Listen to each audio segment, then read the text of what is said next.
Voilà. Alors, bonjour à tous, bonjour chers membres de ma communauté. Je suis très contente aujourd'hui de vous présenter mon invité. C'est une personne de cœur, c'est une personne qui a accepté qu'on fasse une entrevue enregistrée pour la distribuer dans la communauté au niveau international. Donc ça, c'est merveilleux. Et c'est Stéphane Mignot, c'est un psychologue qui possède plus de 17 années d'expérience comme psychothérapeute. Il a aidé des centaines de personnes à surmonter des difficultés comme le stress, l'anxiété, les stress post-traumatiques et l'insomnie. Soucieux d'agir en prévention, il anime des conférences en entreprise dans des petites, moyennes et grandes entreprises. Ces conférences offertes par web-diffusion sont interactives et ce, malgré le mode virtuel. Il donne aussi de la formation depuis 2020-2010 à des professionnels et professionnels de la santé mentale. Donc, c'est un expert des experts. J'aime ça dire ça, Stéphane, parce que c'est quelque chose d'enseigner à nos collègues. Je trouve que c'est vraiment où on a une vision, une passion. Et ça, je sais que tu l'as. Je Oui. sais, là, je vais lâcher. Puis il y a de l'humour, il y a de la simplicité. C'est un excellent pédagogue. Et là, je vais vous dire un petit mot plus personnel. Moi, Oui. Stéphane, on se connaît depuis à peu près 10 ans. Stéphane, Déjà, oui, à pas peu près. loin, hein, pas loin. Et il m'avait remarqué dans l'audience parce que j'ai un rire spécial. Quand tu m'as dit ça, Et après, ça fait 4 ans qu'on partage des groupes de co-développement en entreprise, en formation, on est des formateurs passionnés. Donc, Stéphane et moi, je dirais que c'est une belle relation, puis c'est une première collaboration professionnelle. Et ça, je suis très contente de ça. Merci Alors, de bienvenue, l'invitation. Ça me Stéphane. fait plaisir d'être avec vous aujourd'hui. Hey, c'est fun. Merci, Stéphane. Merci, merci. Alors, avant qu'on parle du stress en médiation, parce que notre titre, c'est Comment gérer le stress avant et pendant une médiation, moi, j'aimerais ça raconter aux gens, aux médiateurs, une expérience que j'ai vécue qui était assez douloureuse. Euh, là, je regarde ça avec le recul, mais quand même. Alors, c'est une médiation qui se passe, c'est dans un milieu universitaire. OK, il y a des carrières en jeu. Je suis avec des chercheurs. Et c'est une médiation qui se fait dans l'urgence. Durant la semaine, je passe à peu près 25 heures en entrevue individuelle, en intervention. Et le vendredi, c'est notre journée de plénière. Et à un certain moment donné, j'avais mes 2 groupes qui étaient dans 2 salles différentes parce qu'ils ne voulaient pas communiquer ensemble. Donc, j'étais le médiateur qui faisait de la navette diplomatique. J'allais d'une salle à l'autre et la tension montait, les positions étaient très, très entêtées. Et à un certain moment donné, j'ai comme perdu mes moyens.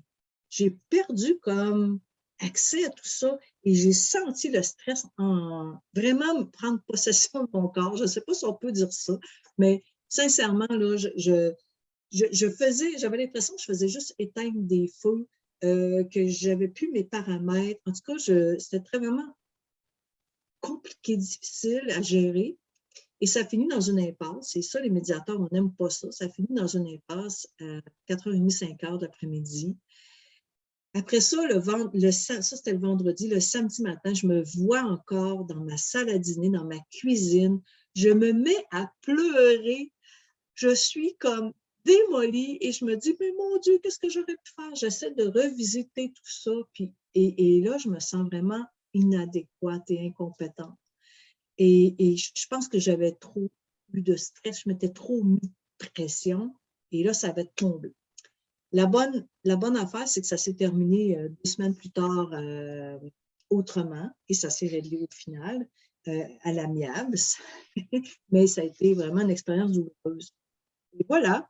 Et j'ai préparé des petites questions, mais il y a beaucoup de choses qu'on peut parler. Mais la première chose, Stéphane, je te demanderais, toi, comment tu peux nous donner une définition du stress? Je pense qu'on va commencer.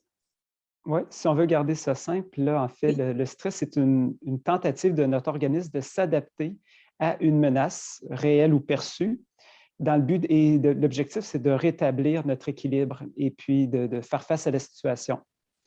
Fait que si on garde ça simple, là, c'est un mécanisme d'adaptation. OK. Puis, il se passe des choses dans le corps. Hein. Il y a l'espèce d'hormone, on appelle ça le cortisol. Est-ce que c'est la seule Oui, hormone du stress? Moi, je ne sais pas. non, écoutez, c'est très intéressant. Je suis vraiment content que tu veuilles parler des glandes surrénales parce que Oui, ça fait des années que je m'intéresse à ça. J'ai même lu un bouquin là, juste sur le sujet, là, où on allait vraiment de long en large sur la question. Donc, c'est ça, les glandes surrénales, on va dire que c'est les glandes importantes impliquées pour faire face au stress. Les glandes surrénales sont situées au-dessus des reins. On en a une sur le rein gauche, une autre sur le rein droit. Et ces glandes-là sécrètent une douzaine d'hormones, vont libérer dans le sang environ une douzaine d'hormones. Oui, le cortisol, mais il y a mhm. aussi l'adrénaline, la noradrénaline, l'aldostérone. Il y a même des hormones, vous allez être surpris et surprise, testostérone, progestérone, estrogène. Donc, ce sont les principales, mais les plus connues qu'on pense à stress, cortisol, adrénaline, noradrénaline. OK. Puis, et ça ne sécrète pas la dopamine, puis les hormones du bonheur, la sérotonine, ça se passe Non, ailleurs. ça ne se passe pas au niveau des surrénales, non. OK. Mais les surrénales sont vraiment drôlement occupées. Sont très sollicités en période de stress. Oui. Très sollicitant en période de stress. OK. Mm-hmm. Puis, donc, puis quand mettons, arrive le stress, est-ce que ça se passe vite? Parce que c'est une réponse de survie. Ça prend combien de temps avant je veux dire, que les surrénales s'activent, là? C'est quand même assez rapide, dans le sens, supposons qu'on tombe face à face avec un chien enragé qui s'enligne pour nous poursuivre, nous pourchasser.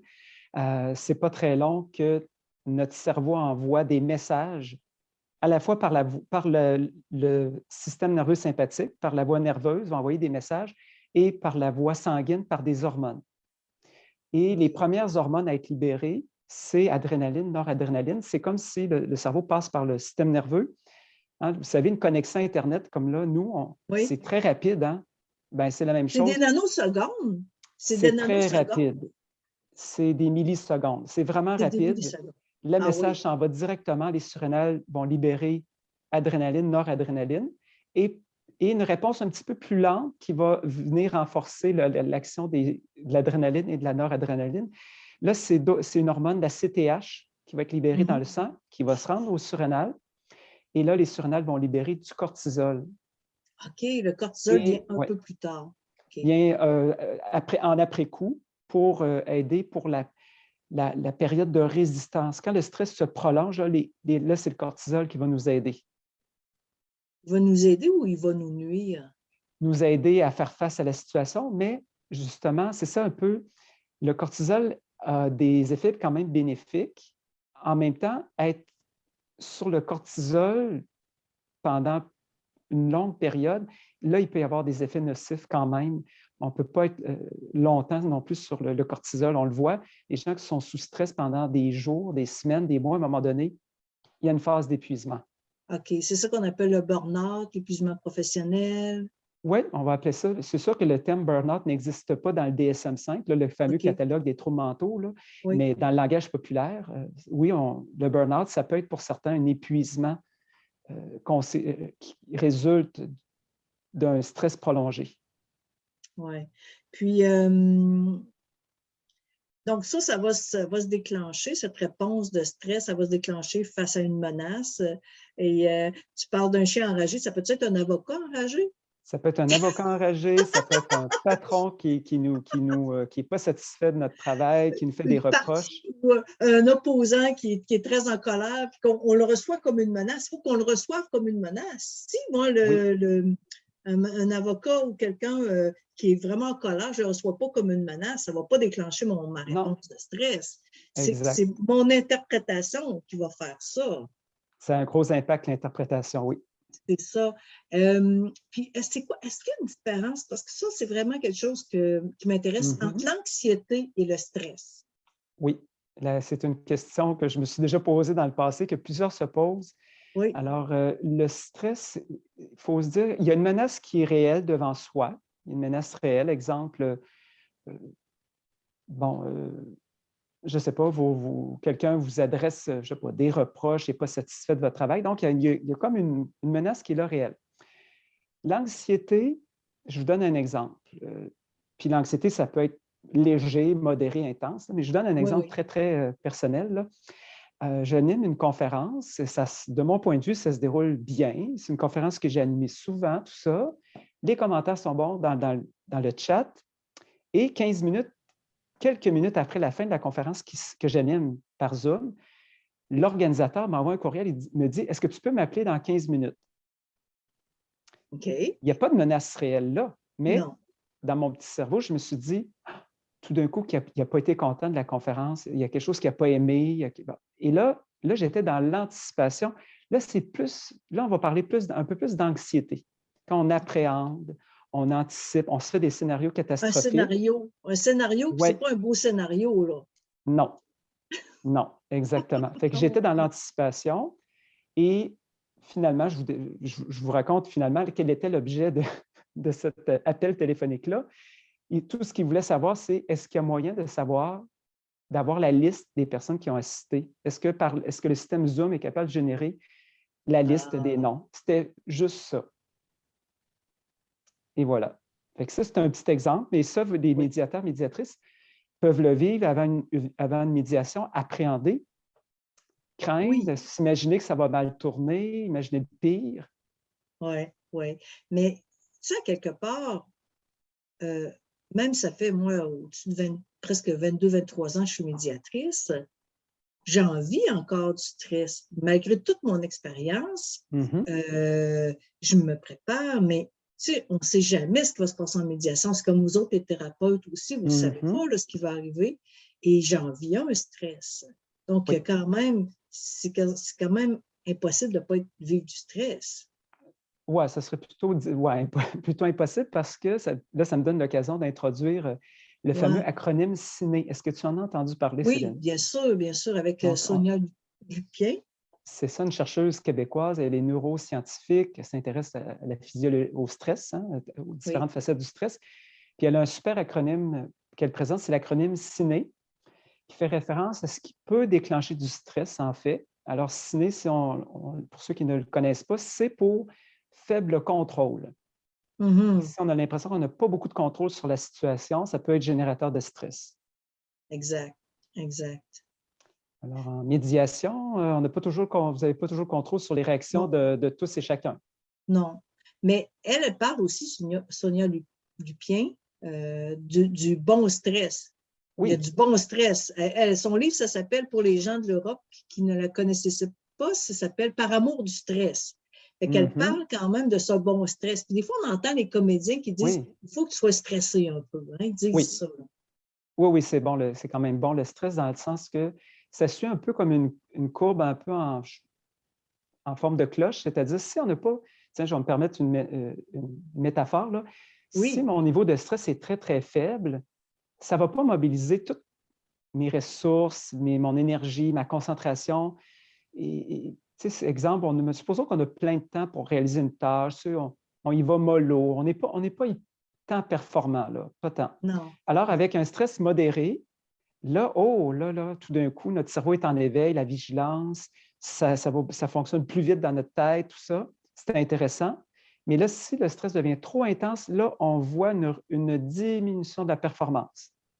Ah, c'est vraiment intéressant. Hein. Puis tu sais quoi? Ma fille qui est en déficit de l'attention puis qui fait beaucoup de procrastination, Mhm. elle retarde. Ça la stresse de retarder Oui, ses oui, travaux. oui. Mais là, à un moment donné, elle me dit, moi, je fonctionne quand je suis stressée. Là, quand elle sait qu'elle a un échéancier, puis là, elle dit que je commence, puis là, je suis tellement concentrée. C'est ça qu'elle vit. Mais tout le processus avant est très stressant. Tu comprends-tu que la procrastination, dans son cas, c'est quand même, ça crée un stress, mais elle a besoin de ce Ouais. stress-là pour performer. Moi, j'aime pas ça. Non, c'est ça, c'est pas confortable.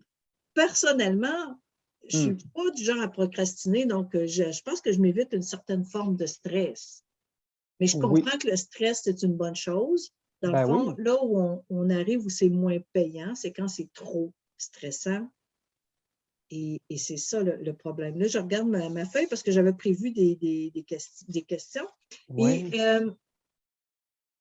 est-ce que Tu sais, dans le fond, moi, je sentais que j'avais plus accès à mes ressources. Pourquoi j'avais plus accès à mes ressources à cause du stress? Qu'est-ce qui se passe? Oui, c'est ça, hein, tu as probablement tombé dans une phase là, où le stress était trop intense. Peut-être aussi que c'était un vendredi après-midi, là. Oui, oui. Alors, peut-être que ton niveau d'énergie avait baissé aussi un petit peu. Donc, stress intense, niveau d'énergie bas, à un moment donné, ton organisme globalement, ton cerveau, était un peu dépassé, submergé par la situation et là, tu avais moins accès à tes ressources. Mais j'ai entendu dire aussi qu'au niveau physiologique, il y a moins d'oxygène au cerveau, hein, il y a moins de... C'est comme en état de survie, là. Ton corps, quand tu es stressé, tu es en état de survie. Si l'adrénaline monte tellement fort, où tu peux lever, on dit ça parfois, une personne avait levé, Oui, une maman, son enfant était pris en dessous d'une d'une voiture. motoneige ou d'une auto, puis elle a levé ça. Ça veut dire qu'à quelque part, elle n'a pas trop Oui. réfléchi, là. Non, c'est l'adrénaline qui lui a permis de réaliser cet exploit-là, l'adrénaline, la noradrénaline. Ce que C'est ça. l'adrénaline fait, les deux, là, en fait, adrénaline et noradrénaline, c'est un peu comme des best friends, là, travaillent en Oui. équipe. Alors, ce que ça fait, c'est que ça va augmenter l'afflux de sang vers le cœur, parce qu'on a besoin de sang au cœur pour fuir ou combattre. Oui. Vers les muscles aussi, on a besoin de sang dans les muscles pour encore là fuir ou se battre. Et ça va amener aussi un afflux de sang aussi supplémentaire au cerveau pour encore là, mieux composer avec la situation. Par contre, si le stress est trop élevé, c'est comme si on a encore là, moins accès à nos ressources. Hein. Tu sais, ça nous aide Mhm. sur certains plans, mais sur d'autres, quand le stress est trop intense, on est moins. C'est comme s'il y a une vision un peu en tunnel hein, qui Dépressif. s'installe. Je l'ai déjà vécu. Là, quand je sens que mon niveau de stress est trop élevé, je suis plus capable de trouver des solutions, de réfléchir, d'analyser. C'est comme si on tombe dans une vision en tunnel un petit peu. Oui. Et puis là, ça m'amène à poser la question suivante. C'est quoi Mhm. les facteurs de stress? Qu'est-ce qui stresse les gens? Pourquoi il y en a qui stressent tantôt, juste Oui. pour nos auditeurs, là, tantôt, avant Mhm. qu'on soit en visio tout le monde ensemble, j'ai éprouvé un problème de son. J'avais un problème de son là, dans l'organisation. Et là, ça m'a stressée. Puis là, je cherchais. Puis là, mon Dieu, j'avais plus de temps. Puis là, j'étais toute inquiète. Mais je sais qu'il y a des gens qui ne seraient pas stressés par ça, là, par cette petite affaire. Moi, j'ai Mhm. une petite montée de stress. Là. Je me Oui. suis dit, on va utiliser ça. Mais il y a des gens qui ne seraient pas. Qu'est-ce qui fait que c'est ça, il y a des gens, on dirait, dans la vie, sont tellement stressés, puis d'autres sont calmes, sont zen. Oui, Qu'est-ce qui explique ça? il y a une question de tempérament, d'une part. En même temps aussi, je reviens à la fameux acronyme CINE, Oui. C-I-N comme Normand et E accent aigu, CINE. Alors, si on a l'impression qu'on a peu de contrôle sur la situation, ça peut déclencher du stress. Je dis bien si on perçoit qu'on a un faible On contrôle. perçoit, oui. Et pour ce qui est imprévu, alors le problème de son est arrivé à peine 5 minutes avant qu'on débute. Ça peut être une cause de stress. N, la nouveauté, quand on fait face à quelque chose de nouveau, un nouvel emploi, un nouveau Ah, logiciel. Dans le début de la pandémie, là, il y a des gens qui n'avaient jamais travaillé avec Zoom. Mais pour hum, certains, se familiariser avec ça, la nouveauté, c'était stressant. c'est La la nouveauté. nouveauté. Oui, oui. On voit Oui, vas-y, continue. Ce qui est imprévu, donc I pour l'imprévisibilité, N pour le nouveau, et E accent aigu, c'est l'ego menacé. Ego, pas dans le sens négatif, c'est que dans mon estime, je me sens menacé. Mhm.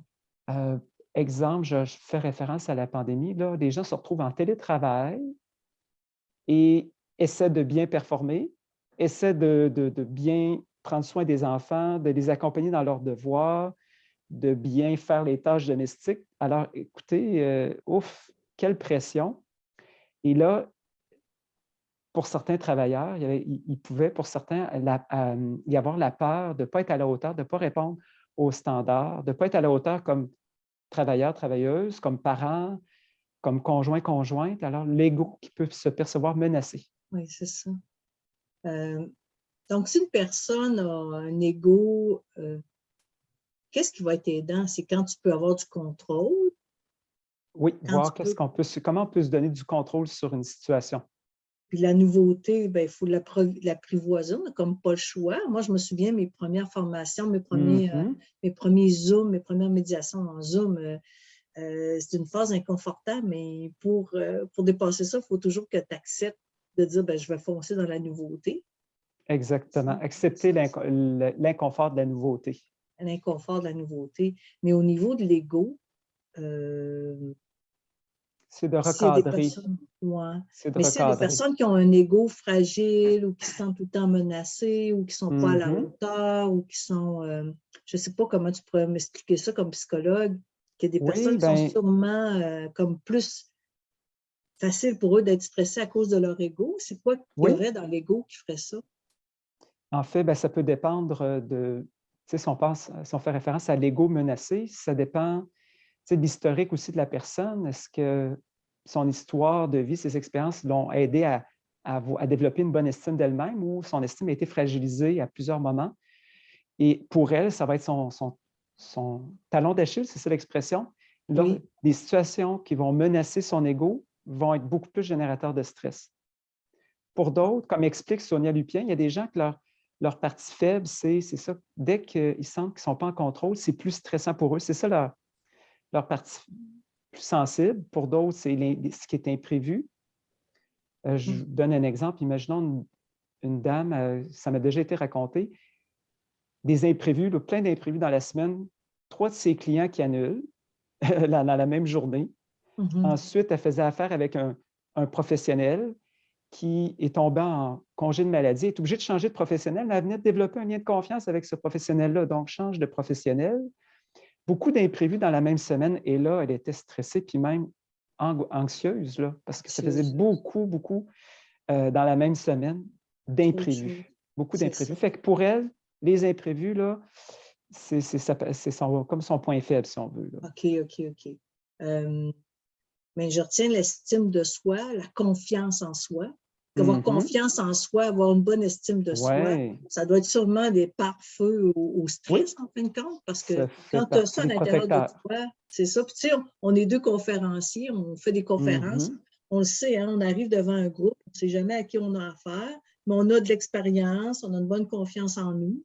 Puis ben, finalement, on fait confiance en la vie aussi. Là. La façon que tu vois la vie, ça doit changer aussi de la façon d'appréhender le stress, en réalité. Là. Oui, notre vision du monde. Oui. La vision du monde. Travailler sur la vision du monde. C'est ça. Puis là, c'est ça, ça m'amène à parler justement avant une médiation, comment on peut se préparer, bien se préparer pour avoir à l'œil notre stress. Moi, personnellement, je sais que je fais j'étudie mon dossier, tu sais, je me fais un tableau, je fais les analyses des besoins, OK, j'écris des choses, je fais de la relecture, puis y a-t-il d'autres choses qu'on pourrait faire pour… Oui, il y a des choses qu'on peut faire. Si je peux me permettre un commentaire sur ce que tu fais quand tu te prépares, c'est que tu te donnes des moyens d'avoir un contrôle sur la situation. Alors ça réduit le stress. Autre petite stratégie, c'est sûr que je ne vais pas réinventer la roue, là, mais d'avoir des saines habitudes de vie, c'est toujours gagnant. Alors, bien s'alimenter, on pourra en reparler dans quelques minutes. Oui. L'exercice physique, un bon sommeil pour avoir de l'énergie, de la concentration qui va nous permettre de bien mener une médiation. Ça nous prend de l'énergie, ça nous prend de la concentration. Alors, les saines habitudes de vie, c'est gagnant. Oui. Aussi, une autre façon de se donner plus de contrôle, de confiance, de sentiments de compétence pour mieux faire face à des médiations plus complexes, c'est suivre la formation, aller chercher de la supervision, pour aller chercher des outils supplémentaires. Et comment on fait pour faire de la médiation avec tel type de personnalité? Alors, se spécialiser pour mieux être en contrôle, en maîtrise de ce genre de situation-là. Très intéressant. Et ben, c'est justement, ben, tu as dit quelque chose sur le sommeil. Oui. Si on ne dort pas assez, pourquoi ça peut nuire le fait de ne pas avoir un bon sommeil? Ben, c'est que on peut être plus fatigué si on ne dort pas bien. La concentration est moins bonne, la vigilance est moins bonne, et puis vous avez besoin d'être vraiment en possession de vos moyens. Hein. Dans une médiation, ça va vite. Il y a beaucoup d'informations, vous avez à réfléchir vite. Alors, bien Mais la dormir, c'est… fatigue, c'est ça, ouais, mais la fatigue, est-ce que en fait, la fatigue, j'aurais une image, c'est comme ça te fragilise, puis tu es plus susceptible d'être moins capable de gérer le stress. Si tu es fatigué à quelque part, tu es Oui, fragilisé. C'est ça. exactement. Oui, C'est ça. on est plus… notre organisme est moins en mesure de bien répondre à ce stress-là. Ouais. J'aime beaucoup la métaphore un peu des… moi, je pourrais dire, je ne sais pas quel terme y donner, mais supposons qu'une médiation qui s'annonce assez complexe, hein, très Mhm. complexe, haut niveau de tension, en tout cas, bref, et ça exigerait, exemple, en énergie, un bon 8 sur 10. Mhm. Et là, vous arrivez à cette médiation-là, puis à cause de la fatigue, surmenage, la brouette est pleine, pour reprendre ton expression, Céline, mettons que notre brouette est pleine, on arrive fatigué, on est à 5-6 et ça prendrait du 8. Mhm. Mhm. Ça, Ouais. là, c'est vraiment, ça peut être générateur d'anxiété. Puis là, on ne le comprend pas trop sur le coup, mais c'est comme notre organisme qui nous dit, hey, tu n'as peut-être pas l'énergie qu'il faut là, en ligne. Donne-toi des moyens parce que pour l'instant, tu n'as pas assez d'énergie. Mhm. Mhm. Moi, je vous encouragerais à prendre soin de vous, à bien vous préparer énergétiquement. Si vous avez une grosse médiation qui s'en vient, c'est peut-être pas le temps de trop en entreprendre dans les jours qui C'est précèdent. ça. C'est ça l'affaire. C'est que parfois, on s'en met beaucoup, puis on s'en rend pas compte, mais on accumule un stress un jour, le Mhm. lundi, il y a eu quelque chose de stressant, le mardi, le mercredi, puis là, ça continue, puis à un moment donné, c'est comme too much. Hein? Puis Oui. je ne sais pas si nos amis européens ont compris l'image de la brouette. Et je pense qu'en français, ça se dit la brouette. Mais la brouette, quand il y a trop de choses sur la brouette, ben, ça déborde, puis ça devient trop pesant. Puis en fin de compte, on n'est pas capable d'y arriver dans ça. Mhm. Je pense que c'est une question aussi d'économie d'énergie aussi, de respect de son rythme. Parfois, justement, ça m'amène à plus de sagesse. Je pense qu'en vieillissant aussi, est-ce qu'en vieillissant, non, c'est pas une question d'âge tant que ça. Dans le fond, l'âge, ça peut t'aider parce que tu as tellement appris et tu as tellement d'expérience, ça peut t'aider, mais Oui. ça peut te nuire si tu es moins en énergie, je ne sais pas. Les personnes âgées sont plus stressées que les plus jeunes ou l'inverse? Ben, le fait d'avoir un regard différent sur la vie, de relativiser, ça peut réduire le stress. Oui. Parce Mhm. que ce qui est intéressant dans le livre de Sonia Dupien, c'est qu'elle dit ben, les enfants aussi peuvent vivre du stress. Ça n'a pas d'âge, ça n'a pas de sexe, de stress. Enfin, Ouais. c'est quand même quelque chose qui est intéressant à savoir. Puis, ben, je vais te poser une autre question parce que je sais, Oui. Stéphane, que tu t'intéresses beaucoup à l'alimentation. Tu donnes même une formation sur le cerveau et l'alimentation, hein, c'est ça. Oui. Ce serait quoi les aliments ou les suppléments pour mieux gérer le stress? Est-ce qu'il y en a? Je ne parlerai pas en termes de suppléments, mais plutôt en termes de Oui. régime alimentaire global, ce que vous pouvez OK. faire. Oui. Je vais m'ancrer sur le Guide alimentaire canadien 2019, qui est très intéressant dans le sens que là, ce qu'il y a de nouveau, façon de parler, oui, de nouveau dans ce guide-là, on fonctionne avec des proportions. Fait que la moitié de notre assiette, idéalement, devrait être allouée aux fruits et légumes. Mm-hmm. La moitié de l'assiette. Ensuite, à peu près le quart de l'assiette, produits céréaliers à grains entiers. Et l'autre quart de l'assiette, les aliments protéinés, à peu près. C'est à peu près les proportions recommandées. Mm-hmm. Et là, je vais vous expliquer en quoi cette assiette-là peut être intéressante pour notre système nerveux, pour nos surrénales, pour le cerveau en période de stress. Alors, si on y va avec les fruits et légumes, ce qu'il y a d'intéressant, les végétaux apportent du magnésium. Les végétaux, fruits et légumes, mais aussi les légumineuses. Les noix, les graines apportent du magnésium et on en a besoin, notamment en période de stress. Le Le magnésium. magnésium. Oui, comme minéraux, là, hyper important, le magnésium. Mais il s'ajoute aussi en supplément alimentaire.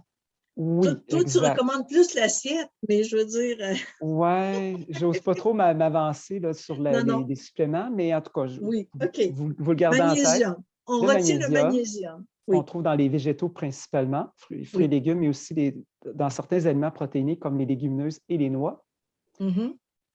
Aussi, dans les fruits et légumes, bien, certaines vitamines du groupe B et notre système nerveux est friand de vitamine B pour Ah oui. produire les neurotransmetteurs.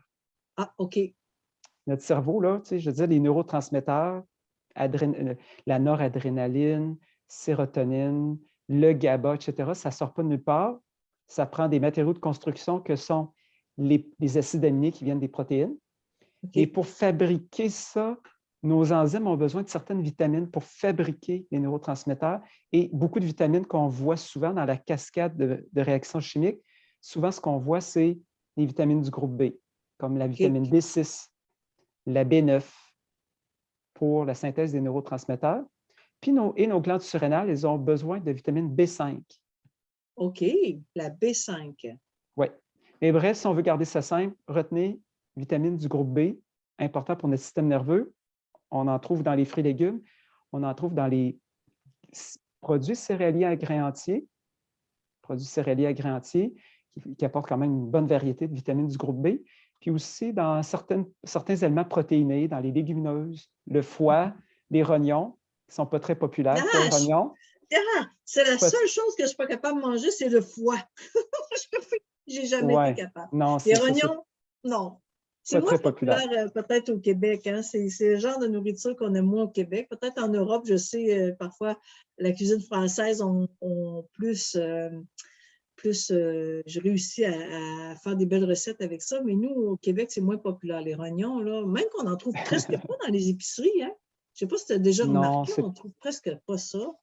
c'est Non, une petite section à l'épicerie, là, c'est pas. non, Ils c'est sont pas durs à trouver. C'est sont dur durs à à trouver. trouver. C'est ça.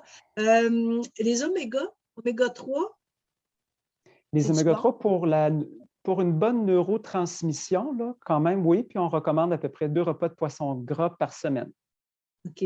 Parce Alors, que oui, ouais, vas-y, tu dois vas-y. connaître David Servan-Schreiber dans Oui, son livre là, pour éviter tout ça. Puis il y avait les oméga 3 qui avaient l'air à dire que c'était bien important. oui, dans le sens là, de plus en plus, il y a des preuves comme quoi que l'oméga-3 EPA, parce qu'il y a deux types d'oméga-3, il y a l'EPA-DHA. Mhm. L'EPA aurait des effets pour réduire les symptômes de dépression, C'est ça, oui. l'EPA, tandis que son petit cousin, le DHA, lui, serait davantage favorable en cas d'anxiété. Moins d'impact sur l'humeur et la dépression, mais sur l'anxiété pourrait être bénéfique. Le D'accord. DHA, on en trouve là, du DHA puis du EPA dans les poissons gras comme le maquereau, saumon, sardine, hareng. Dans la sardine, voyez-vous, on trouve dans une petite canne de sardine, on trouve facilement 1 gramme d'oméga-3. Très intéressant. Mais pas bon. On a Pas bon. un petit truc, c'est d'ajouter Oui. un peu de jus de lime. C'est un petit truc comme Ah, ça, OK, du jus de OK. lime. Puis du sel, ça c'est. Non. Du Un peu de sucre, sel. non. Un Un peu peu de de sel. sel. Sinon, certains vont préférer le maquereau ou Oui. le saumon. Des fois, pour certains, Oui. ça passe mieux. Moi, le saumon, c'est OK. Et à l'inverse, qu'est-ce qui serait vraiment un aliment à éviter ou des aliments à éviter pour Ouais. limiter le stress puis pour aider notre corps? Ben, pour deux raisons. Les sucres raffinés. Alors, les aliments très sucrés, les boissons gazeuses, les desserts, les friandises, ce qui est sucré, parce que oui, ça va nous donner du glucose, mais il va y avoir un effet pervers, une baisse de glucose par la suite. On peut tomber dans une légère hypoglycémie. Et là, Mhm. notre cerveau, il n'a plus son carburant. Là, ça ne va pas bien. Là, Ça si on va n'a pas plus de bien parce carburant. qu'en pleine médiation, tu n'arrêtes pas pour manger ta petite tablette de chocolat. Hein? Non. D'avoir une assiette équilibrée, les nutritionnistes invitent les gens à ne pas oublier de mettre des protéines dans le repas. Hein, ça permet d'avoir une glycémie qui est plus stable, une énergie plus constante. Donc, d'avoir des protéines, de les prévoir à tous les repas, hein, bien les Mhm. répartir. Mhm.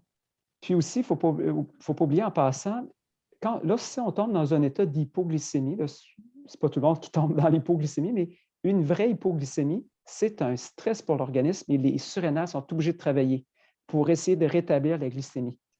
OK. Le Donc, cortisol fait ton ce corps est travail-là. en train de travailler pour établir des choses. Tu ne peux pas Mm. avoir accès à tout ton génie. Moi, des fois, je dis, tu sais, tout ton génie créatif, là, Ouais. c'est comme une énergie vitale que tu as besoin. Puis, Mhm. moi, je connais, puis j'aimerais ça que tu en parles un peu, la cohérence cardiaque. Oui, tout à fait. Je ne sais pas dans le chat s'il y en a qui, si les gens accepteraient de nous dire si ils connaissent, oui ou Connaissent? non, la cohérence cardiaque comme technique de relaxation. Mhm. On va voir. Je vois dans le chat qu'il y a des gens qui ont mis les références à Sonia Lupin, merci, qui ont parlé aussi de l'acronyme CINE, donc merci d'avoir fait ça pour vos collègues. Alors, donc, est-ce que des gens, oui, et une personne nous dit, oui, je connais, je pratique. Martine, Régent, non. Isabelle, oui, pour la cohérence. Donc, c'est variable, mais peut-être tu peux en glisser un mot. Oui, J'aimerais mieux écoutez, je vais vous expliquer Oui, ça en 2 minutes, en moins de oui. 2 minutes. Cohérence cardiaque est une belle technique de relaxation qui exige peu de temps. On peut le faire 1 à 3 fois par jour ou plus, là. Et une séance dure 5 minutes. Mm. Et on peut télécharger même l'application sur son téléphone intelligent. L'application s'appelle Cohérence cardiaque ou Respirelax. Il y en a plusieurs. Et puis, le principe, c'est très, très simple. Un enfant de 5 ans, 6 ans est capable de le faire. On active l'application et on voit une bille qui monte et qui descend. La bille monte pendant 5 secondes, elle descend pendant 5 secondes et on inspire lorsqu'elle monte, on expire lorsqu'elle descend. Et le fait d'inspirer à ce rythme-là, une inspiration de 5 secondes, une expiration de 5 secondes, va amener l'organisme dans un état de calme, on devient centré, l'esprit est clair, beaucoup plus clair. Ça rééquilibre le système nerveux sympathique et parasympathique. Hein. Le sympathique, c'est un peu l'accélérateur de la voiture et le parasympathique, c'est un peu le frein, fait que ça amène un bon équilibre entre les deux. Très, Puis très on simple. respire aussi en étant centré sur le cœur. Hein? Ça, c'est une autre façon de la pratiquer, c'est-à-dire Okay. de fermer les yeux, d'imaginer qu'on respire par le cœur, puis ensuite, on pense à quelque chose, un souvenir heureux, ou on pense à quelqu'un pour qui on a beaucoup de gratitude. Et sur le plan de l'activité du cœur, ça va induire à peu près la même chose qu'avec un guide respiratoire. Et ça, il y a des études scientifiques qui ont prouvé Oui, beaucoup, beaucoup l'efficacité de d'études ça. très efficaces et je vous dirais, j'ai envie de dire à peu près, pour ne pas dire aucune contre-indication. Donc, un outil extrêmement accessible à tous. OK. Que les industries pharmaceutiques n'ont pas publicisé. Pas encore. Ils mettent la publicité ailleurs. Et la méditation pleine conscience, est-ce que ça peut aider aussi? Ça aussi, à quelque part? Oui, je vais vous avouer, il y a une formation que j'anime qui dure, écoutez, c'est complètement, c'est un peu fou, là, mais on réussit. Une formation que j'anime sur Zoom à des professionnels de la santé mentale, ça dure 7h30. Et ça me prend beaucoup, beaucoup d'énergie. Et ce que je fais la veille, avant de me coucher, je médite. Et en cas de réveil la nuit, parce que je me réveille plus souvent la veille de cette formation-là, je me mets en mode méditation et le lendemain, je ne sens pas du tout de dette de sommeil, aucune. Mon esprit est centré, l'énergie est stable.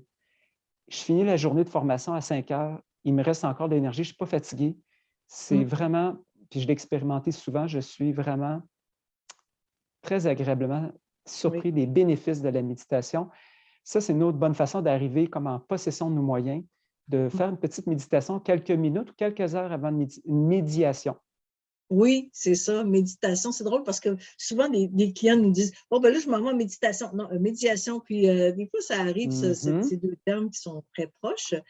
Et le temps file, c'est intéressant. Il y a des vidéos sur YouTube sur cela, oui, effectivement, sur la cohérence cardiaque, sur la méditation.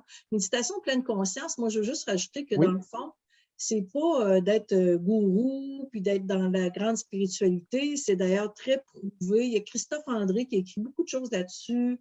Un psychiatre Il y a des français, oui. études aussi. Il y a des études là-dessus aussi. Donc, c'est intéressant, je pense, que d'aller chercher... Oui, Ouais, effectivement. C'est comme si j'avais à traduire en images l'effet de la méditation, en tout cas sur mon cas, c'est comme si ça m'amenait, supposons qu'il arrive, tu sais, oui, on a un défi à relever, il peut y avoir un stress, mais j'ai l'impression que la méditation m'empêche de passer dans cet état-là. Oui, Ça, exact. ça me donne de l'espace en dedans de moi pour faire face à la situation, réfléchir. Et je l'ai vu, là, des fois, là, justement, il arrive un imprévu et il y a cet espace-là dans mon esprit pour analyser la situation, trouver une solution. C'est vraiment bien. Tout à fait. Et maintenant, on a dit pendant la médiation. Oui, Bien là, ça, c'est une autre affaire parce qu'on peut bien faire des choses, on voit là, oui.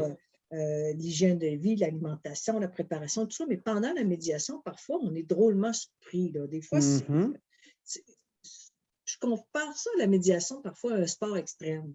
mhm. Tu marches sur une ligne, tu sais pas, c'est une ligne de fer, puis tu sais pas ce qui peut arriver, un coup de vent, quelqu'un se lève en colère.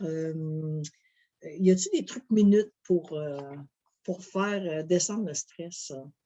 J'ai- En fait, je n'ai pas de recette magique. Tu disais, Céline, dans ton cas, des fois, au besoin, tu vas faire une pause pour aller rencontrer les deux Oui, parties je vais faire des caucus. des Si je sens caucus. que je suis comme trop déstabilisée ou trop stressée, ben, parfois, ça peut être une pause. Je vais demander une pause, on arrête, tout le monde arrête. Ou un Oui, caucus, là, je sépare mes opposants, puis j'en rencontre juste un. Fait que juste le temps de faire ouais, ça, ça me permet de calmer puis tu sais, de me restabiliser là, dans mon énergie, là, oui. quelque part. Puis Ouais. si on fait lien avec le ciné, hein, tu te donnes une façon d'avoir un contrôle sur la situation. Alors, on est dans le Mm. ciné, tu te donnes du temps pour gérer cet imprévu-là. C'est important de se donner du temps. Oui. Et puis voilà, ouais, le contrôle est composé avec l'imprévu. Moi, le meilleur conseil que je pourrais vous donner, si vous avez du stress pendant une médiation, c'est de l'accueillir, ce stress-là. Pas essayer de le Mm. contrôler, de le réprimer, Ah, d'être témoin des inconforts, de la sensation de stress dans le ventre. Tiens, il y a ça qui est là. Je sens que mon cœur bat un peu plus vite. OK, c'est correct. Et d'être dans un état d'accueil et d'observation. d'accueil et d'observation. Oui.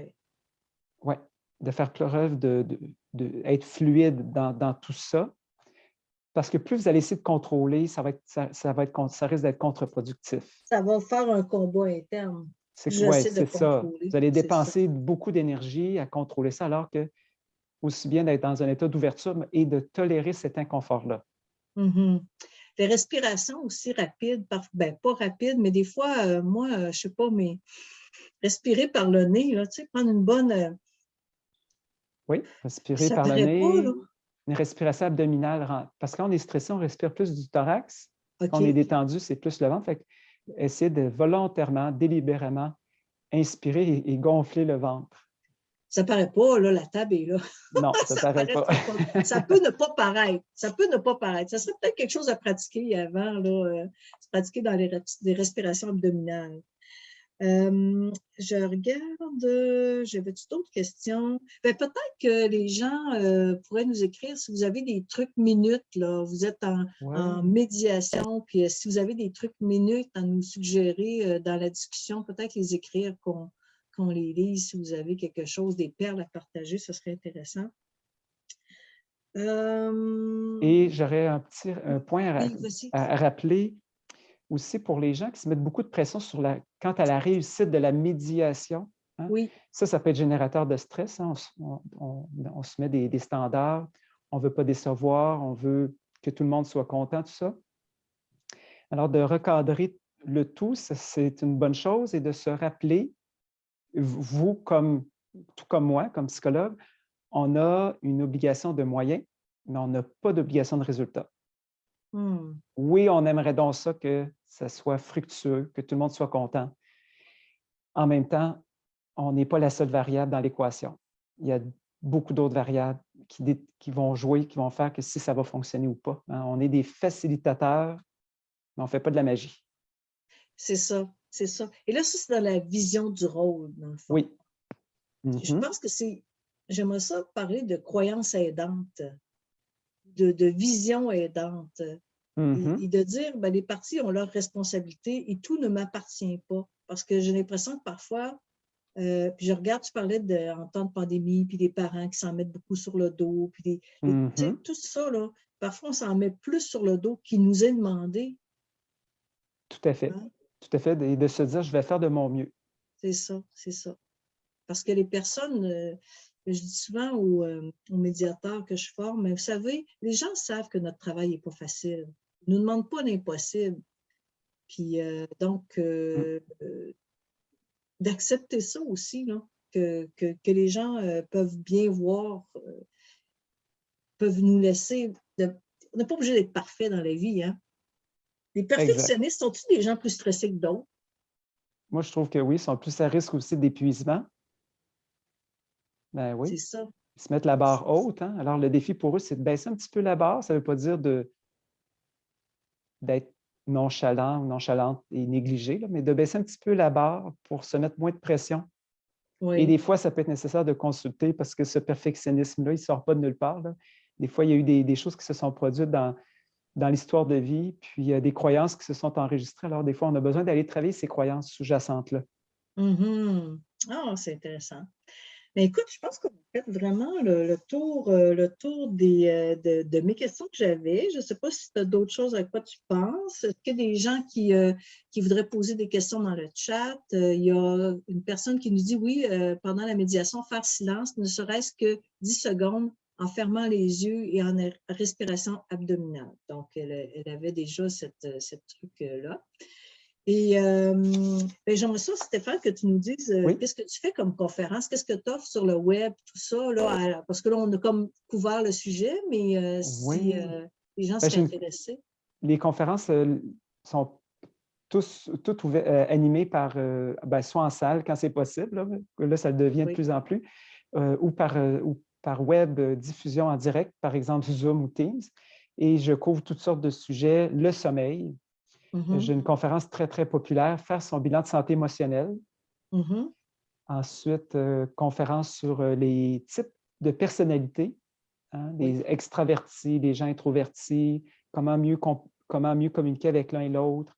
Ensuite, on a les gens qui sont plus des gens de tête, hein, qui décident avec la tête, d'autres, c'est plus le cœur. Alors, quelles sont les implications au niveau du travail, puis comment on peut mieux collaborer, travailler avec ces personnalités-là, etc. Fait qu'on voit là 4 dimensions de la personnalité. J'ai une conférence, mon Dieu, sur prévenir les conflits en 4 étapes, inspiré de Oui. l'approche de la communication non violente, où on voit Oui, c'est oui. une introduction à la communication non violente, en fait. Et puis, j'aide aussi des gestionnaires à intégrer l'approche de la communication non violente avec leurs employés. Mhm, Et ça fait des beaux résultats. oui. Mais pour les thérapeutes, parce qu'il y a des Oui, thérapeutes qui sont médiateurs, tu fais des cours oui. sur les mouvements des yeux, tu donnes En fait, ça? j'enseigne une technique qui s'appelle EMT, qui est Oui. une technique dérivée de l'EMDR qu'on utilise beaucoup pour travailler les appréhensions. Mhm, Quand les gens se font justement des scénarios, j'utilise la méthode EMT pour déconstruire avec eux rapidement ces scénarios-là, dédramatiser et augmenter la confiance en soi, confiance face à l'avenir concernant la situation. c'est ça. Puis des conférences sur la nutrition, le cerveau, tout Oui, ça. Mais en tout cas, de toute façon, j'invite les gens à aller voir sur le site de oui, stéphanemignot.com. Donc, c'est tout facile à à fait, trouver. Puis, tout à je fait. fais des conférences sur le web maintenant. Hein? Ça, c'est possible. Mhm, C'est merveilleux. Ça nous permet de faire des conférences partout dans le monde. Fait exact. que, écoute, Stéphane, je te remercie pour cette rencontre. Je vais terminer l'enregistrement et puis j'invite les gens à ouvrir leur caméra après si vous avez des questions que vous voulez parler plus verbalement. Donc, je vais terminer ça. Encore une fois, merci. Je vais mettre tes coordonnées dans le bas de la vidéo. Alors, Merci ben, beaucoup. merci beaucoup. Bye. Bye bye. Mhm.